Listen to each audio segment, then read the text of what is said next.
The xenobiology classroom fell into absolute silence as Professor Theta 9 activated the containment field. Inside, a Verhaxian ripper prowled, 6 legs of pure muscle, crystalline teeth that could shear through steel, and toxic barbs running along its spine. Even behind 3 layers of energy shielding, every student instinctively moved back. Today, we observe one of the galaxy's apex predators. The professor announced through his translation matrix, his gelatinous form rippling with academic excitement. The Ripper has eliminated entire colonies. No sentient being has survived direct contact without full military-grade armor. A hand raised in the back. Professor, why is the human student approaching the barrier? Every sensory organ in the room turned toward Ashley Morgan, the exchange student from Earth. She stood inches from the containment field, her head tilted with what the other students had learned to recognize as curiosity, a terrifying human trait that usually preceded chaos. Fascinating, Ashley murmured, her breath fogging the energy barrier. The barb pattern is similar to a lionfish. And those legs. The joint structure reminds me of a mantis shrimp. She turned to the professor. May I go inside? The zealothy student next to her immediately fainted, all 4 of his hearts stopping simultaneously before his backup nervous system kicked in. That would be certain death, Professor Theta 9 stated, his color shifting to an alarmed purple. Ashley grinned, that human facial expression that somehow conveyed both friendliness and predatory intent. I grew up in Australia. We had worse things in our backyard. Besides, look at its body language. It's not aggressive. It's scared. Scared. Clax chittered, his mandibles clicking in disbelief. That thing has destroyed military squadrons. Yeah, but look. Ashley pointed at the creature's stance. Weight shifted back, sensory tendrils retracted, breathing rapid but shallow. Classic defensive posture. Professor, what's the temperature in there? Standard galactic norm, 20 units. That's the problem. This thing's from Verhax Prime, right? Desert world? You're basically keeping it in a freezer. It's not aggressive. It's hypothermic and terrified.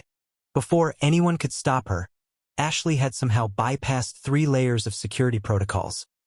My dad taught me about electrical systems, she explained later, and stepped inside the containment field. The Ripper immediately oriented on her, its hunting instincts overriding its distress. Every student scrambled backward. Several alarms began blaring. Professor Theta 9's form went translucent with shock. Ashley stood perfectly still, then did something incomprehensible. She made herself smaller, crouching down and avoiding direct eye contact. She began producing low, rhythmic sounds from her throat. Humming, she called it later. Hey, beautiful, she whispered, extending one hand slowly, palm down. You're cold, aren't you? Scared and cold. It's okay. The Ripper's tail, tipped with enough venom to kill a dozen Thraxians, swayed uncertainly. Its 6 eyes focused on this tiny, soft creature that showed no fear, made no sudden movements, and somehow radiated what could only be described as understanding. When Ashley took a slow step forward, the Ripper took one back. But its barbs were lowering, no longer fully extended. She reached into her pocket. Every student held their breath and pulled out what looked like dried meat. Beef jerky, she explained to the paralyzed classroom. High protein, strong scent. Works on everything from dogs to bears. She tossed a piece gently between them. The Ripper's sensory tendrils twitched, analyzing the offering. After a moment, it darted forward, snatched the meat, and retreated. Its hostile posturing decreased by approximately 40%. 20 minutes later, Ashley was sitting cross-legged on the containment field floor. The galaxy's most feared predator curled beside her like what she called a big, scary cat. She had one hand resting on its thorax, carefully avoiding the toxic barbs, monitoring its breathing. Temperature's the key issue, she announced to the stunned classroom. Raise it by about 15 degrees, and I bet it becomes way less aggressive. Also, it's malnourished. See the scale pattern here? Classic signs of dietary deficiency. What have you been feeding it? The recommended synthetic proteins. Professor Theta 9 managed. Yeah, that's your problem. Predators need organ meat, bone marrow, the works. You've been giving it the equivalent of rice cakes. No wonder it's cranky. The Ripper made a sound that could generously be called a purr. Ashley scratched behind one of its auditory receptors. How? Clax finally asked. How are you not dead? Ashley looked up, seeming genuinely puzzled by the question. Oh, this? Humans co-evolved with predators. We domesticated wolves, for crying out loud.